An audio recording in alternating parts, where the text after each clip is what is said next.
Hey folks, this is Billy DKY, the truth seeker that simplifies and demystifies. This is UFC 108 inside the mind of Rashad Evans.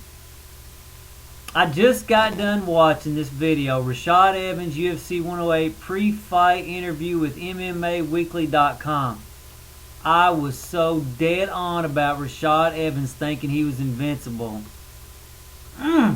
And I'm going to convince you, and I'm going to give you diagrams and show you what's going on in his mind so you'll understand what I understand and you'll feel it.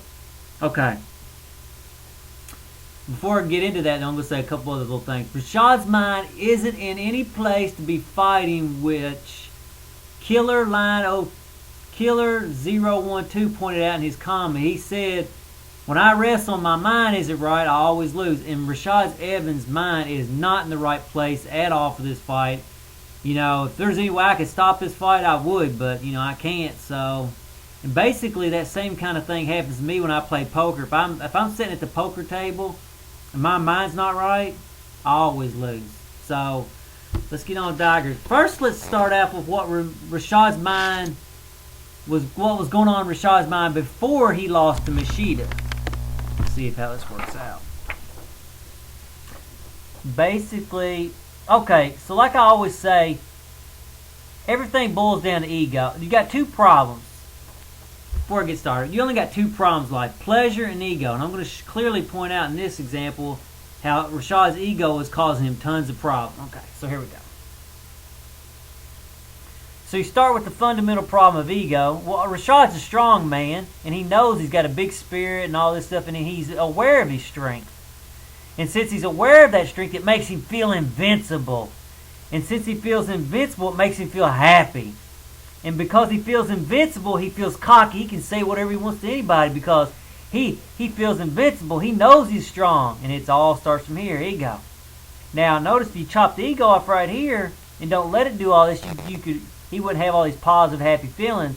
But we're getting ready to show how that's not necessarily a good thing. When you get the flip side of that, then it ain't good. Then Machida comes along. Machida comes, boom, dominates him in a way that he didn't even think he could be dominated. Why did he not think he could be dominated that way? Because he feels invincible. Right there, he feels invincible. So then what happens? Machida comes along, knocks him out, dominates him in the way of he didn't think he'd be dominated. And the stuff in red is going to be what Machida caused in his mind. Okay, so here's where Machida comes along. Boom. See, notice this is an illusion. Let's go back to this just for a second. Let's go back to this just for a second. Notice this was the illusion of invincibility because obviously he's not invincible.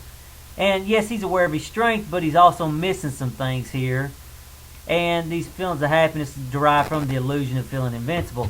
But then Machida comes along and he breaks that illusion.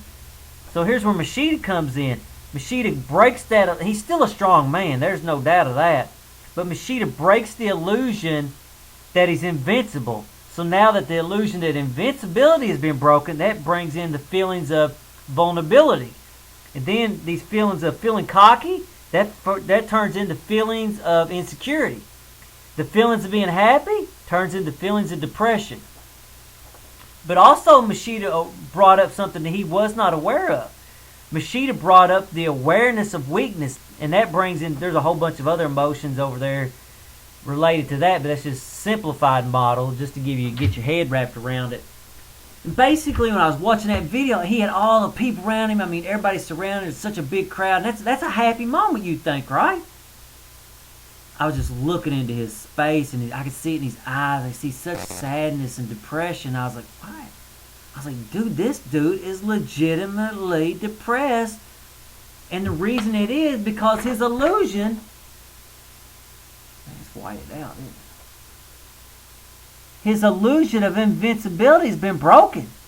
He doesn't feel happy. He feels depressed. He doesn't know what's going on. It's spinning him out of control, and he doesn't get it. And then you got his camp coming along. They're feeling they're feeling these feelings of depression, insecurity, and vulnerability. And what are they trying to do? They're saying, "Oh, Rashad, you're the best. You're the greatest. You're going to dominate this guy in every single angle." And they're telling him everything he would love to hear in the past, but he can't lie to himself in his unconscious. He knows better now. He no longer can believe that BS. He's in reality in his spirit, and he's trying to create the illusion again that he's invincible. But he doesn't need the illusion. He needs the reality. He is defeatable. He is vulnerable. He's always been vulnerable. Now he's just aware of it.